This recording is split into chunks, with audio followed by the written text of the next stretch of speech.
Good morning dear students. Ninth class में आज हम काव्य खंड के अगले जो साखी शीर्षक चल रहा है अभी उसी साखी शीर्षक के अगली साखी के व्याख्या अर्थ की ओर ध्यान आकर्षित करते हैं। चलिए आइए देखते हैं अगली साखी। साखी जो भगवान निर्गुण भक्ति काव्य धारा के प्रमुख कवि जो कबीरदास जी हैं। कबीरदास जी ने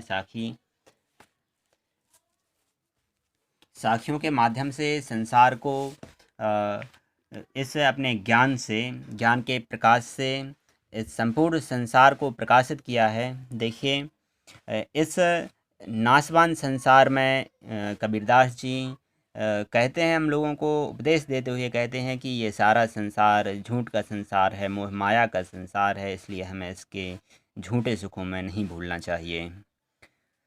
कबीरदास जी कहते हैं, झूठे सुख को सुख कहें मानत हैं मनमोद, जगत चबै ना काल का कछु मुख में कछु गोद।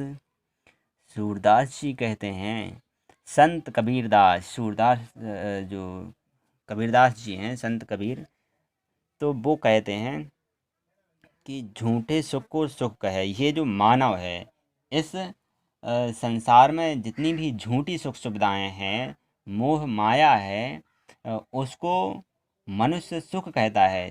जो झूठी सुख सुविधाएं हैं उनको सच्चा सुख समझता है। मानत है मनमोद, और मन में बड़ा ही प्रसन्न होता है, खुश होता है।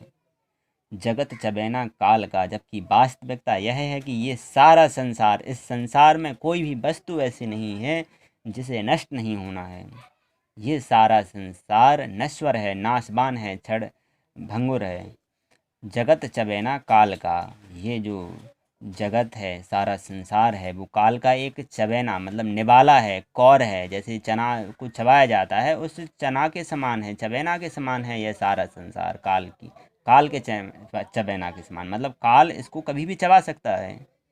कछु मुख में कछु गोद, ये कुछ तो जो जितना हम जीवन व्यतीत कर चुके हैं उतना तो यह उस काल के मुख में चला गया है। कुछ मुख में और कुछ गोद, मतलब कुछ शेष रहा है जो उसकी गोद में पड़ा हुआ है, जो मतलब उसका क्रम चल रहा है, जो मृत्यु की गोद में पड़ा हुआ है उसके मुख में जाने वाला है। कुछ नष्ट हो गई हमारी आयु, कुछ जो पड़ी हुई है वह भी शेष चली जाएगी। तो हमें इस प्रकार के झूठे सुख में नहीं भूलना चाहिए, और जो ये नाशवान संसार है उससे हटकर हमें ईश्वर की साधना, ईश्वर का भजन करना चाहिए। ये संदर्भ प्रसंग लिखने के बाद आप काव्य सौंदर्य मतलब जो व्याख्या है आप यहाँ पर देख पा रहे हैं, ये व्याख्या लिखी हुई है इस साखी की। व्याख्या आप लिख लेंगे इससे। अगर समझ में नहीं आया वैसे आप मौखिक लिख सकते हैं जो मैंने समझा है। ये काव्य सौंदर्य है। काव्य सौंदर्य लिखने के बाद अगली साखी आप देखेंगे। अच्छा, काव्य सौंदर्य का क्रम वैसा रहेगा जो हमने पहले आपको समझाया। ये रस फिर रहेगा, रस के बाद छंद, अलंकार, भाषा, गौड़, शैली और फिर शब्द शक्ति। जब मैं था, बहुत ही इस जैसी साखी पूर्व में भी आप पढ़ चुके हैं, लेकिन उससे थोड़ा ही अलग अर्थ है, एक जैसी समानता भी है।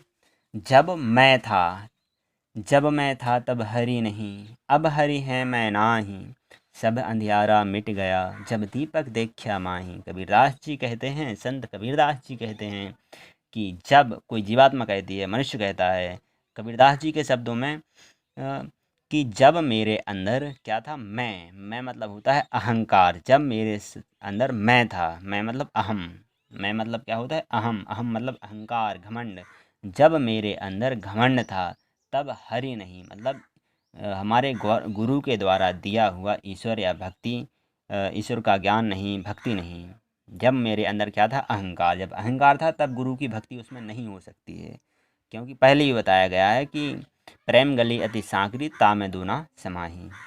तो जब मैं था तब हरि नहीं, अब हरि है मैं नाही। अब मुझ में क्या हुआ, जो गुरु का दिया हुआ जो गुरु की भक्ति है, गुरु के द्वारा दी हुई ज्ञान की भक्ति है, तो अब क्या नहीं है, मैं मतलब अहंकार नहीं रहा। जब मुझ में अहंकार था तब गुरु की भक्ति नहीं थी, ईश्वर की भक्ति नहीं थी, गुरु द्वारा दिया हुआ ज्ञान का प्रकाश नहीं था। अब मुझ में क्या है, अब हरि है, मतलब हरि की भक्ति अब है, गुरु के द्वारा दिया हुआ हरि की भक्ति का ज्ञान है। तो क्या नहीं है, मैं नहीं। अब हरि है तो मैं नाही, मतलब मैं नहीं है, अहंकार नहीं है। सब अंधियारा मिट गया, जब ज्ञान रूपी, जो हमारे गुरु ने ईश्वर का ज्ञान दिया, तो ईश्वर के ज्ञान रूपी प्रकाश से सारा अंधियारा मिट गया, सब अंधकार मिट गया। जब दीपक देखा माई, जब मैंने ज्ञान के प्रकाश का दीपक अपने अंदर जलाया, तो सारा, मतलब उदित होने से ये सारा जो अज्ञान रूपी अंधकार है वो मिट गया। ये साखी का अर्थ है। और ये काव्य सौंदर्य साखी से संबंधित क्रम आपका वही रहेगा, रस, छंद, अलंकार, भाषा, गुण, शैली और शब्द शक्ति। इस प्रकार श्लेष। और आप यहाँ देख सकते हैं अंधियारा का अर्थ अंधकार व ज्ञान दीपक, तो इसलिए यहाँ पर एक शब्द के अनेक अर्थ निकल रहे हैं, शब्द एक अर्थ अनेक, अलंकार श्लेष। अनुप्रास अलंकार आप देख सकते हैं, दा और दा की दो वर्ड आए हैं, इसलिए अलंकार अनुप्रास है।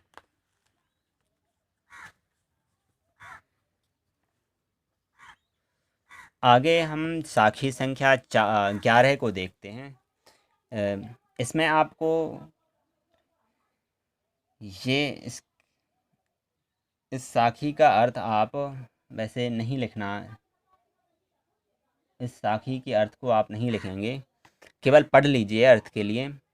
कबीरा कहा गर्बियो ऊंचे देखी आवाज़, काल पर्यों भयों लौटड़ा, ऊपर जामे घास। बहुत ही सुंदर और बहुत ही उपदेशक ये साखी कबीरदास जी कह रहे हैं कि हमें कबीरा कहा गर्बियो, मतलब कबीरदास जी कहते हैं कि हमें गर्व नहीं करना चाहिए। ऊंचे देख आवाज़, हमें अपने सुंदर सुंदर महलों भवनों आदि को देख कर, सुंदर भवनों महलों आदि को, आवास मतलब वही होते हैं हमारे महल भवन आदि को देखकर हमें गर्व घमंड नहीं करना चाहिए। हमें क्योंकि ये जो संसार है यह नाशवान है। काल पर्यों भय लौटड़ा, कल परसों मतलब काल परों, मतलब कल परसों मतलब कुछ ही समय, कुछ ही दिन बाद ये भय लौटड़ा, ये जो हमारे सुंदर सुंदर आवास भवन बने हुए हैं गिर जाएंगे। लौटड़ा मतलब लौट जाएंगे, गिर जाएंगे। ऊपर जामे घास, और ये मिट्टी का ढेर बन जाएंगे जिसके ऊपर घास जम जाएगी। तो इस कबीरदास जी कहते हैं कि ये सारा संसार नाशवान है, इस पर हमें कोई गर्व या घमंड नहीं करना चाहिए। ये इसका साखी का अर्थ व्याख्या है। और व्याख्या के बाद आप ये काव्य सौंदर्य देख रहे